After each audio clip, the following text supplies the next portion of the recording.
అమ్మ ఏమిచ్చినా కొడుకు కాదనకుండా తీసుకోవాలి. కరెక్టేనా నాన్న? అవునమ్మా, నువ్వు ఏం చేస్తే అదే రైట్. రాముని ఇప్పటిదాకా ఎవరు ఇల్లరికి మల్లుడని అన్నారా? ఎందుకు తెలుసా? ఆయన్ని మీ తాత బతిమాలి తెచ్చుకున్నాడు కాబట్టి. నిన్ను కూడా రామచంద్ర కొడుకు అనకూడదు నానా. చెప్పమ్మా. వాడు పుట్టడమే ప్రిన్స్ అని ఆ రోజన్న మాట వెనక తీసుకుంటున్నాను.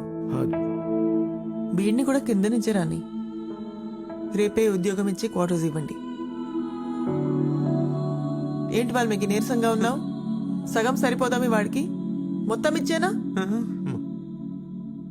మీ వాడిలాగా రాజుని కూడా బాగా కోచింగ్ ఇచ్చి తయారు చేయండి.